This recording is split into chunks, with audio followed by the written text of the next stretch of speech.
Hi everyone, my name is Paige and you are watching Elevate Filipino TV. It's the place where you want to be to discover possibilities, unlock your potential so that you can finally create a life and a business that you love. Joining me today is Garrett Maralit. Garrett is a registered financial planner and he is the co-founder of the Bright Millennials. He advocates for financial literacy and proper financial planning. Hi Garrett, welcome. Hello, hi Paige. Thank you for having me here. It's a privilege to be part of your advocacy of your mission. And hi to all our viewers. Hi guys. For those people who don't know you yet, one of the things that I'm sure lots of people, when they interview you, ask you about is you were actually a chemical engineer before you became a financial planner, okay? So could you share with us yung story as to how that transition happened? All right, medyo malayo, no? So, as you mentioned, I'm a chemical engineer before. I studied for 5 years and then I took up my licensing exam and then I passed that. And then I went into a cement manufacturing company. I worked for 3 years in that company, doing different roles. And then when back then, the pay was good, the work was good, the environment was good, the people were good. But I don't really see myself doing it in the long run. I don't see myself. I just can't find some sort of meaning in what I do. But back then, I think I was just doing it for the money. No, and I don't think there's really anything wrong with that. Okay lang naman yun kasi yes, we really need to be practical. But then I thought to myself, I need to find something else that I'm going to do in the future. I need to find something else more meaningful, or I need to find something else that keeps me going. Diba? Parang something that excites me. So I took up or explored a little bit outside of my industry. I didn't really go into the finances at first. I tried to explore data science, I tried to explore digital marketing and all that. And I did a lot of learning outside. I enrolled to a lot of online courses, and I tried to really learn a lot of skills, a lot of knowledge outside of my industry, so I could really venture outside of the industry. And then some of those didn't really work out. And one time I saw this ad on Facebook. My financial advisor was actually promoted to become a manager already. So she posted something that she was recruiting for new advisors. So sabi ko sa sarili ko, why not? Diba? But back then, I have a lot of hesitations because I don't have any sales skills. I'm very introverted in nature. I don't have any communication skills whatsoever. Back then, when I was talking to just 5 people in front of me, I feel like I would collapse. Ganun kalala yung pagkakaba ko. Kahit na sobrang konti lang naman yung kinakausap ko in front of me. And given all of those skills that I don't have, diba? I don't really have the making of a great salesperson. Sabi ko sa sarili ko, kaya ko ba to? Parang hindi siya for me.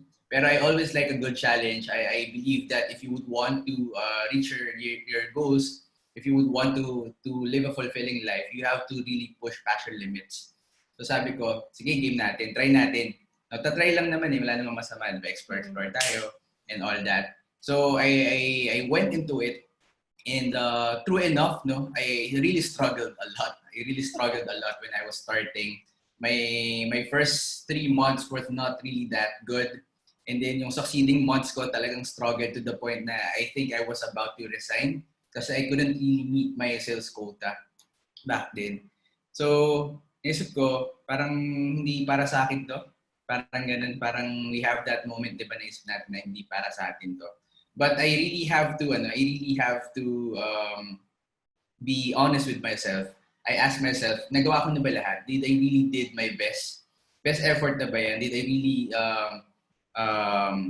ginawa ko na ba lahat ng kailangan kong gawin? And ako, I believe every problem has a solution. So my problem was, kasi nga I'm very introverted, I don't really like, or hindi ako ganun kadalas kung most ng tao back then when I was not a salesperson. So I have very limited network. So that was the problem. And I noticed Filipinos in particular very, very active on Facebook yan. So many Filipinos are on Facebook. Many Filipinos spend their time on Facebook. So why not try to penetrate Facebook? I'm no marketing expert, but I know that if you would want to market your service or products, you would go to the place where your audience is, right? Mm-hmm. So sabi ko, try natin, ilagay natin yung topic of financial literacy sa Facebook. Kasi number one, internal reason ko is I really need to expand my network. I really need people to get to know me, diba? Get to trust me. And number two, we have a very, very big problem on financial literacy here in the Philippines. Diba? We really need to level it up. We really need to elevate it, diba? As you said, yeah, we need to elevate the Filipinos. And one of the aspects that we need to elevate Filipinos is in terms of financial literacy. So kaya nabuhay ngayon si Bright Millennial. The Bright Millennial was founded a few months after I got coded as a licensed advisor. And then it didn't really start din ng mabilis sa simula. Medyo mabagal din yung start niya. But then after a few months, after a few nights na talagang hard work, effort sa paggawa ng content, eventually it broke out. Diba? It reached, ngayon right now we have almost 300,000 followers on Facebook. And we really continue to create content that would add value to our audience. Basically, ganun yung story kung paano ako nag-transition from chemical engineer to licensed advisor. Hindi siya madali. Marami siyang struggle but very, very fulfilling. Lalo na right now that I really get to help a lot of people or at least diba, inspire them kahit na hindi directly nagkaroon ng contact. I have a couple of questions tungkol dyan sa story mo. First is, how old were you when you transitioned into becoming a financial planner? And again, let's start with that. Like, how old were you when you transitioned as a financial planner? Okay. I got coded as an advisor April 2017. So I was 24. 24, okay. And then my follow-up question is, when you decided to leave your job as a chemical engineer and venture into, being a financial planner, I know you mentioned in between you studied other things, you tried digital marketing and stuff like that. Pero were you still holding on to that chemical engineering job and you're doing this on the side, or dinrop mo na yon to completely venture out? When I was starting out, I was holding on to my chemical engineering job. Kasi syempre, we have to be very practical. Hindi naman madaling maghanap ng trabaho. Lalo ngayon, di ba? So if you're looking to shift careers, or if you're looking to do business, I would advise that you give it some time first to make sure that it's profitable. Maganda na gusto mo yung ginagawa mo, passionate ka about what you're doing, you think that it's your purpose. But at the end of the day, we need money. Diba? We need to buy food or pay our bills. So nung ako na nag-start ako, nandun pa rin ako sa work ko. I was just doing this on the side. And then eventually, nung na-meet ko na yung income ko dun sa fixed job ko, dun sa regular job ko, then I started to transition. No? I started to jump na and went full-time as a financial advisor. Was it scary for you to let go of your chemical engineering job? Definitely. Definitely it was scary. I tried a few times before that failed before I actually got to jump. Parang before I did the jump, siguro mga 3 times, no, I decided to go full time pero bumalik pa rin ako sa employment, 'di ba? Ganun siya nakakatakot kasi being in a sales role, it's purely commission based. Mm-hmm. So you don't have any idea if you're going to have an income next month. Mm-hmm. So you have that fear, diba? If you don't have any clients, you don't have any income, you don't have any food. So that was my fear, no? At least the income side. Pero yun nga, na-realize ko, the main reason kung bakit ako nag-hesitate or bakit ako natatakot to actually shift careers is just because of money. No, hindi naman dahil wala nang growth or something like that. So yung money kasi, yes, very important yan. Pero hindi lang naman yan yung dapat natin kinoconsider. Lalo na, feeling ko lang, at that age of mine, 24 ako, bata pa ako nun eh. Di ba? Parang I really have a lot of time ahead of me. Kung magkamali man ako, di ba? I could still go back to my original job siguro. Hindi man same company, pero same industry. Mm-hmm. So sabi ko, why not? Yeah, I asked these questions kasi na-share ko sa'yo when we were on the phone before the interview na the reason why we're entrepreneurs now, me and my husband, is we actually got introduced to, just like you, to life insurance when we just got married, and we got married when we were 21. So he was 22 or 23 when he became a financial advisor. And naalala ko, like, people may not think it's normal, pero just like you, sales job is sales job even if you're in Canada. So, I'm in Canada, nasa Philippines ka. But naalala ko rin when we jumped, kami naman, like, we completely jumped just kasi super stressed, like parang bugnot na kami sa work namin, and we were newlywed. So parang inisip namin, oh my gosh, is this what life is about? So we jumped completely, no savings whatsoever. And just like you, matapang kami kasi we were young, I guess, and wala pa kaming mga kids noon. But I love the advice na definitely be practical, especially if you're the head of the household or may sinusupport kang family. Be practical, no? Like a lot of the times, other coaches and entrepreneurs, they tell you, oh, quit your job right away and then turn your side hustle into your main focus. But it's like you said, it's not practical. And so it doesn't mean that you're not completely motivated dun sa ginagawa mo. It's just that you're smart enough to know you have other responsibilities. So anyway, going back, naalala ko when my husband was a salesperson then, he's never done it before. First time niya, and it was commission job then.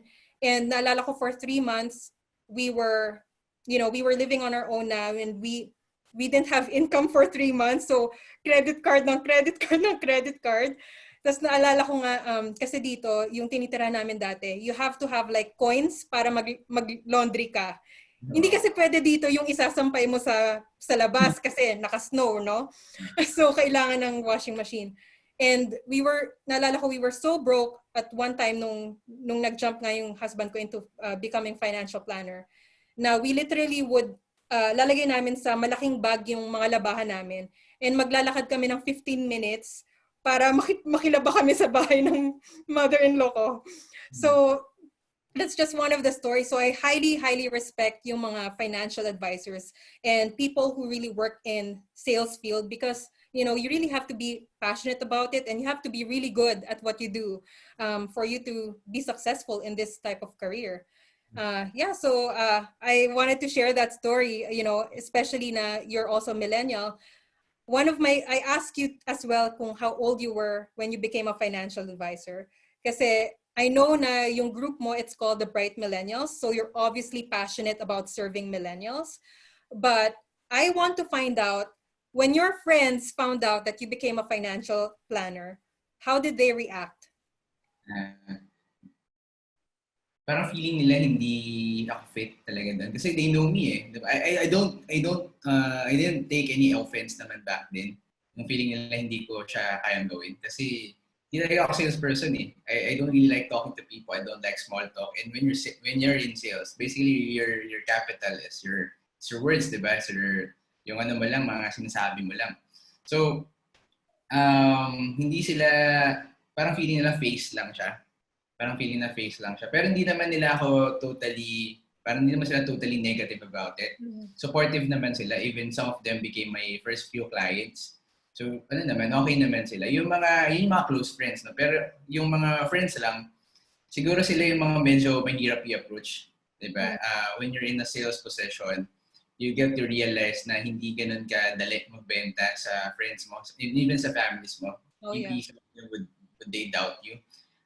Like in my case, majority of my first few clients are strangers. Diba? Those that I meet in my page, the Bright Millennial. And later on na lang nagkaroon ng trust dun sa friends ko. Siguro when I proved to them that I'm in this for the long run, parang naisip nila, okay, sige, okay na. Serious naman pala si Garrett dun sa ginagawa niya. So, ganun lang. Medyo marami lang hesitations kasi parang naisip nila, sayang naman, di ba? Sayang naman yung inaral mo, 5 years ka nag-aral and then you took up the board exam, you passed it, and then you became a registered chemical engineer. So parang you're just wasting it all away. And ang sabi ko noon, parang I don't see yung college degree ko as something that would limit me to what I can do. Diba? So parang encouragement lang din for everyone. Don't let your college degree limit you on what you can do, yung passion mo, yung purpose mo. Maybe it's outside of your college degree. And lalo na nung nag-decide tayo niyan, hindi pa naman natin alam, di ba, kung anong gusto natin gawin back then. Kasi 16 pa lang tayo nun, 16, 17 pa lang tayo nun. We don't really know what's in store for us. So, yun lang, be lifelong learners. As you get to learn more stuff outside of your degree, you get to realize more what you really wanted to do. Ang daming mga quotables dito sa interview natin. Like, I really love that you shared your story about being an introvert kasi a lot of the times introverts question whether they can be successful in extroverted roles. And you know, your life story is a proof that you can. You can learn a skill and you can be really good at it, and it doesn't have to be parang related to your quote unquote personality, right?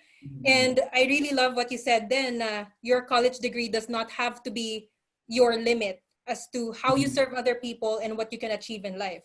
So, Correct. because you work with a lot of millennials, could you share with me some of the common trends na nakikita mo? So first, let's talk about common motivation. What are some of the common motivations you find gets millennials interested in fixing up their, you know, their finances? All right.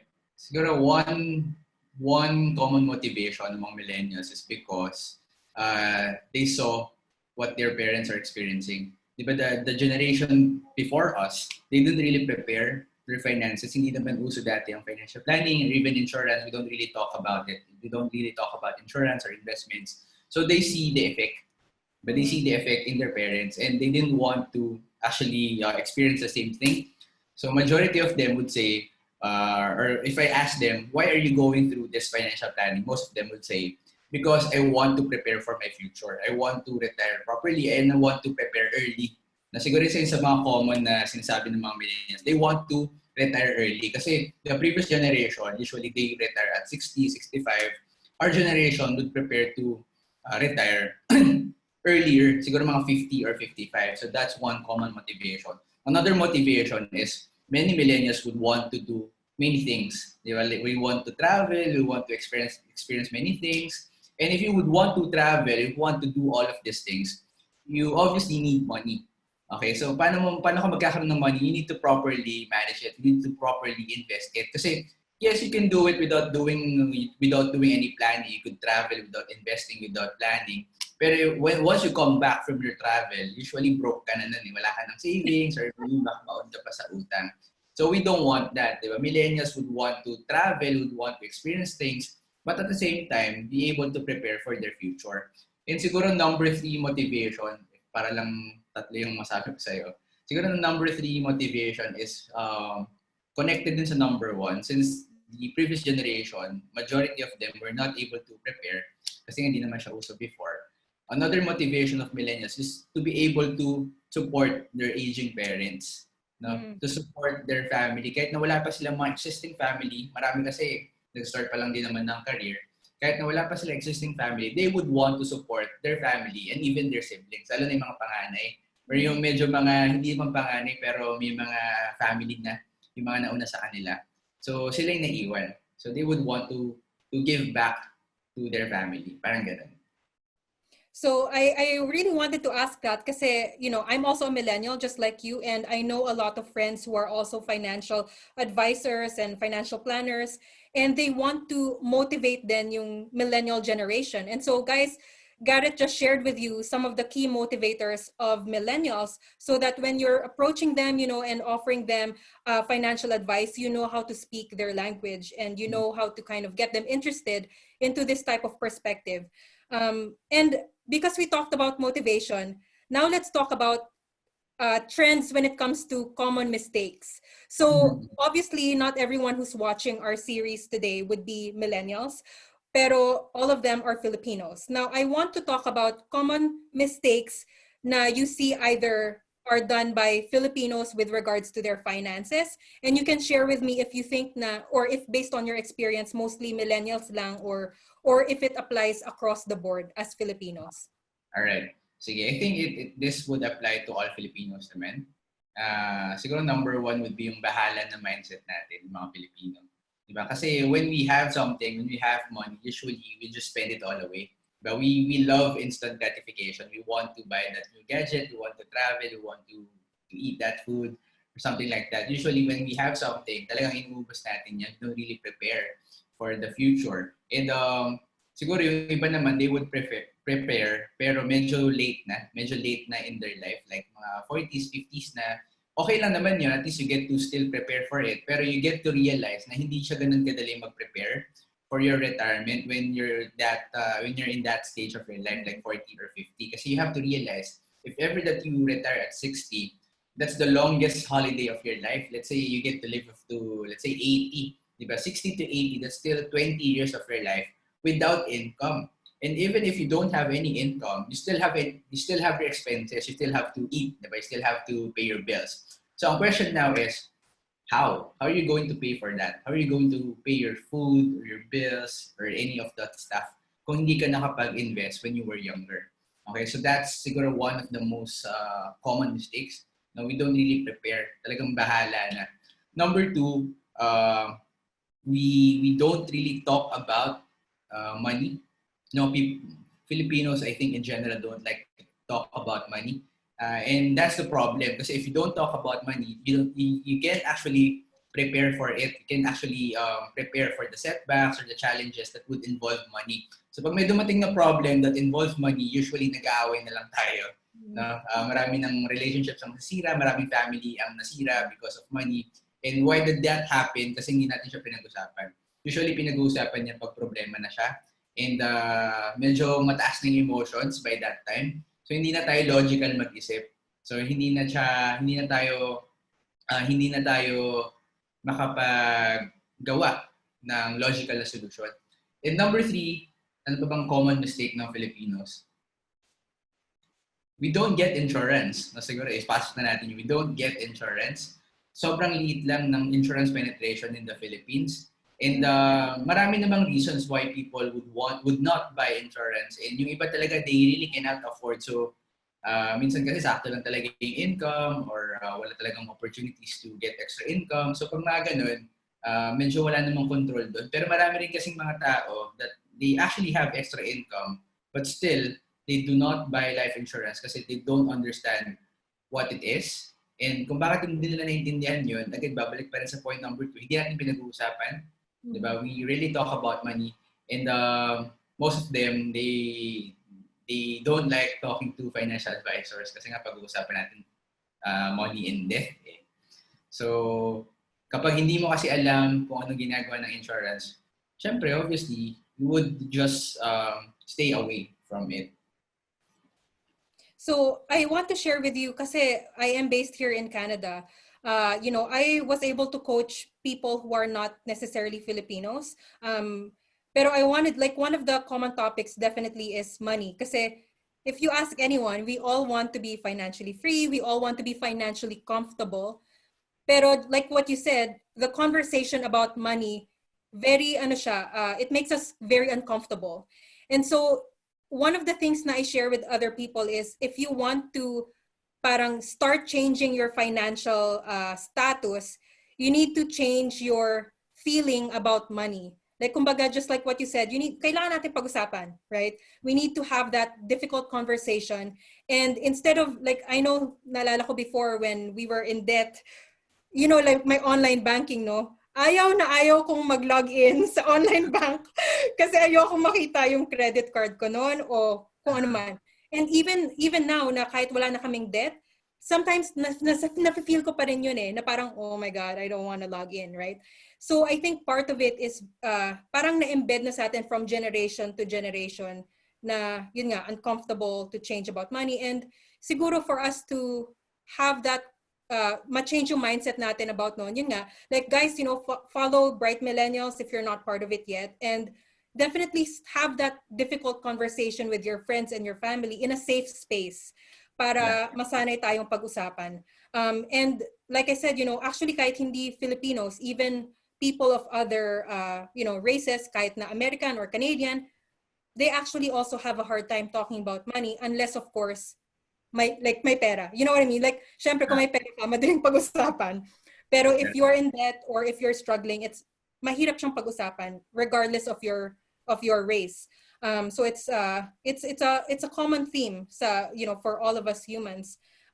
Now, you mentioned yung common mistakes. Now, let's talk about solution, right? Like we want to leave our audience with actually a game plan on how they can improve their finances, especially if, let's say, they're committing those three mistakes that you mentioned. So what would be the solution to those? Okay, so how do we solve that problem? Okay, we have to go back to the basics. Number one, you have to set your goals first, diba? Ano ba yung gusto mo mangyari? Why are you going to do this in the first place? Are you going to save, invest, or get insurance? You need to have a specific motivation that would drive you to keep you going. Kasi dapat dito very consistent tayo eh. It's possible na we just plan or manage our finances properly now, but in the future hindi na natin siya ginagawa. So kailangan very consistent tayo when it comes to your money. Okay, so para natin gagawin yun, kailangan may goals ka. Would you want to retire properly? You want to retire early? Or maybe you would want to buy a car or a house, or you want to establish a business and all that. Kailangan meron kang ganung goal. Dapat malaman muna natin kung bakit mo ba ito gagawin in the first place. Number two, you have to be proactive about learning all these things. Diba? Most of the time, passive lang tayo eh. Pag kami kumausap sa atin or pag kami nakita tayo, napanood tayo sa Facebook, yun lang yung pinaka kino-consume natin ng content on finances, diba? On how are we going to manage our money. But we have to be very proactive. Ano ba yung mga pwede kong gawin na makakatulong sa akin to put me in a better financial position? You have to ask yourself that question. Okay, ano ba yung mga dapat kong aralin? Ano ba yung mga books na dapat kong basahin? Ano ba yung mga vlogs na dapat kong i-consume? You have to be very, very proactive on that if you would want to manage your money better.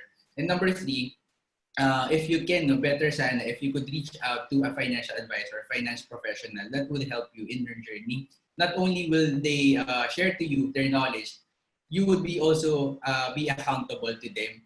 Kasi okay naman may knowledge ka na and all that, pero ang question dyan is, are you going to execute? Diba? If you don't execute the knowledge that you pick up from those books, no, mga content na kinonsume mo, then what's the point? What's the point of learning all these things kung hindi mo naman siya ipuput into action? And wala namang mangyayari.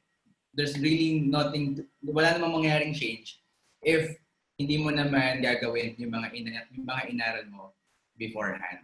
Ayan.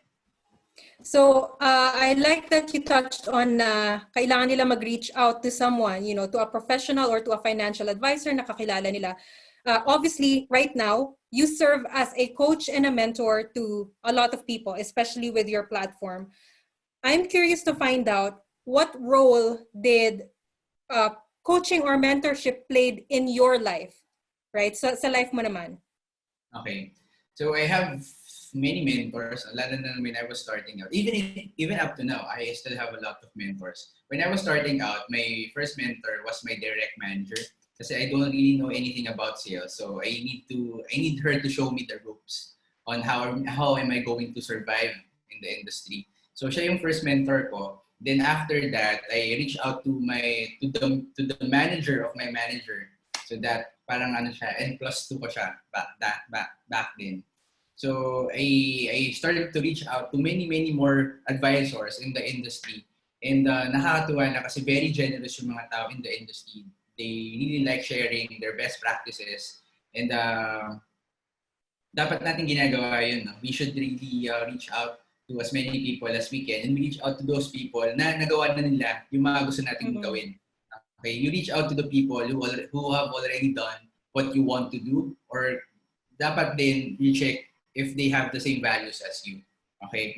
So ngayon I have a few mentors din outside of the industry pero in finance pa rin. Like sila Sir Randall, sila Sir Shinky, mga ganyan. Sila yung mga mentors ko ngayon. I look up to them kasi I really understand the reason why they are doing this. And I get inspired. No? Kung sila, they do this to empower people, I would want to do the same. And very, very important na may mentor ka kasi sila, may experience na sila, may knowledge na sila na baka hindi mo pa nakukuha right now. Parang yun kasi yung shortcut eh. If you would want to accelerate your career, your business, you'd want to tap into the experiences and knowledge of the mentors. So try to find someone who could mentor you. No? And dapat syempre matching yung personality niyo. I love that you really specified na when you're looking for a mentor, don't just look at parang yung accomplishments nila, right? Like, you have to look at the value. Yes, definitely. Try to coach you not just in one area, pero yung values nila mape-penetrate yung other areas ng life mo. So that's definitely one key factor na I think is very golden for a lot of people watching this, for them to know na you need to find a mentor who matches your values. So I really love that. Okay, so I know that our segment is short and I'd love to keep chatting with you. But for those people who want to be able to get to know you and work with you, I know you prepared a special gift for them. So can you talk to us about that? All right. So again, thank you for this opportunity, Paige, and for all of our viewers. I have this gift for you. I use this for my clients. This is a free financial coaching worksheet. So worksheet na to, you get to set your goals. You get to establish specific amounts of what you need to attain. Like for your retirement, how much do you need to attain? For education fund of your kids, how much do you need to actually save up for? So you get to understand all of these things kasi majority of Filipinos, they don't plan because they don't know their specific goal. Or meron man silang goal pero super vague. Like, gusto ko yumaman. Ganun lang. So you need to be specific on what goals you would want to attain. No? So you could plan for it step by step. Okay, this worksheet would also help you to understand your cash flow. If healthy ba siya or unhealthy. So if healthy siya, you just keep on doing. You can just continue to do what you're currently doing. Kung unhealthy naman siya, then you get to realize kung bakit. Ano ba yung mga kailangan mong i-adjust kung unhealthy yung cash flow mo. And then this worksheet would also guide you step by step on how you're going to work on your debts, how you're going to save up your emergency fund, kung magkano ba dapat yung emergency fund na sinisave up mo, how much insurance you should need.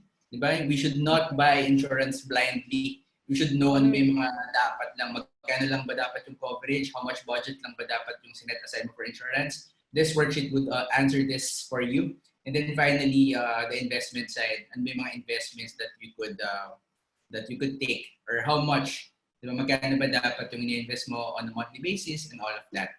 So I prepared that for you guys. Hopefully makatulong in your journey to financial freedom. That's awesome. Yeah, guys, definitely check it out. We will put the links down below this video. And, even myself, I'm part of the Bright Millennial community. And I want to thank Garrett for taking this time to sit down with me and do this interview so that we can share this information with all of you. So guys, if you love this segment, make sure that you share it with your friends and your family so that we can all rise together and we can shift the culture so that we can all be elevated Filipinos.